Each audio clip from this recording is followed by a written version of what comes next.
The three main time periods in Latin, and most other languages, by the way, are the present, the past, and the future. The present tense is easy. That's the one happening right now.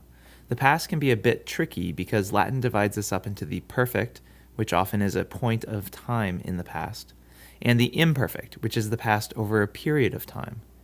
The future, the least used of these four tenses, is as simple to understand as the present tense, but it can be tricky when you're forming or recognizing it. With verbs, we should always start with principal parts. If you haven't learned the sheer magnificence of principal parts by now, you're missing out, and you should probably go back and look over them again. The future tense is included in the so-called present system because we use the second principal part, the present infinitive, to form it. But wait, we're not done with these principal parts yet, because the future is the one tense that has separate formations for different conjugations. Verbs in the first and second conjugations, those that have infinitives that end in a long are and a long ere, are different from those of the third and fourth conjugations, those whose infinitives end in a short ere and a long ire. Let's start with the first and seconds. For these verbs, we are going to find our present stem, the second principal part without the re, and then add our infix bo bibi boo.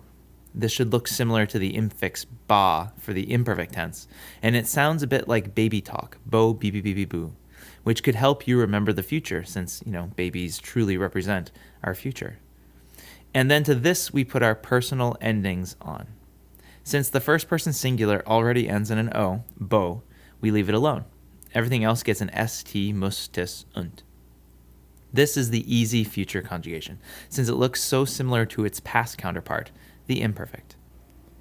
Let's see this in action for the first conjugation, amo, amar.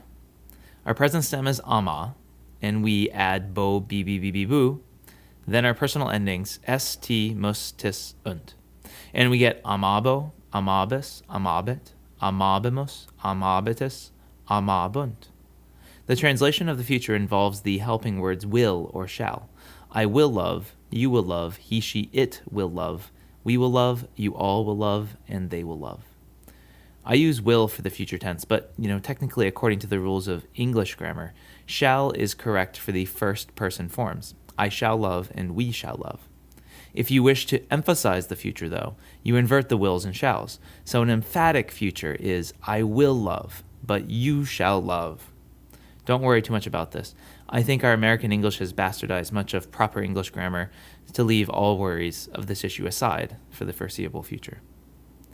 Oh, and coincidentally, the future first-person singular of amo, amabo, is the last name of America's 44th president, Obama. Take that however you may, whether you love him or hate him. The second conjugation is just like the first. For moneo, moneire, we find our present stem, mone, add the infix bo, bibi, boo, then our personal endings. So we have monebo, monebis, monebit, monebimus, monebitis, monebunt. That's all fine and good and easy to do, but I did tell you that thirds and fourths do the future a bit differently. Instead of bo, bibi, boo, we're going to add an a and then 5 e's, and then our personal endings. In this case, since the first person singular doesn't already end in an o, we're going to use the alternate m ending, so mst, mus, tis, und. Here's the third conjugation verb, traho, traher. Our present stem is trahe, but it ends in a short e. And because this final e is short, when we add the vowels that represent the future, the e at the end of the stem goes away. So it's as if our present stem is trah. So then we put our personal endings, mst, mus, tis, und, and we have traham, trahes, trahet, trahemus, trahetis, trahent. In the fourth conjugation verb, audio, audire, the stem ends in a long I, audi, and so this I is kept throughout the future tense, although it becomes a short I right before the future vowel.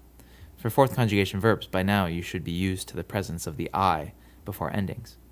Onto this stem, we put our future vowels and then the endings. So, audiam, audies, audiet, audiemus, audietis, audient.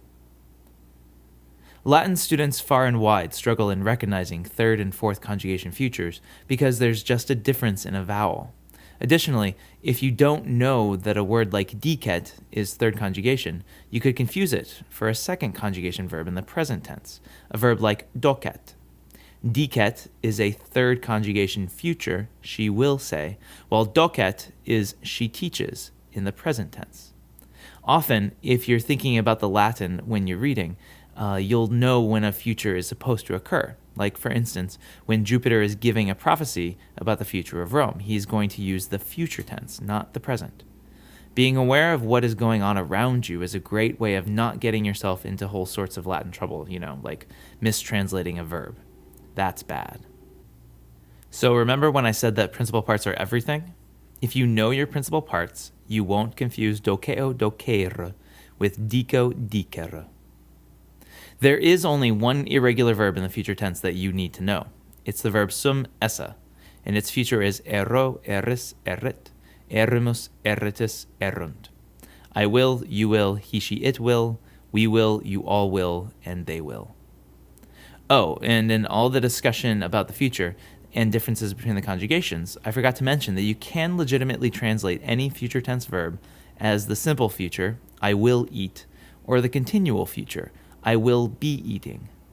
Just use the one that sounds the best in the context of the sentence.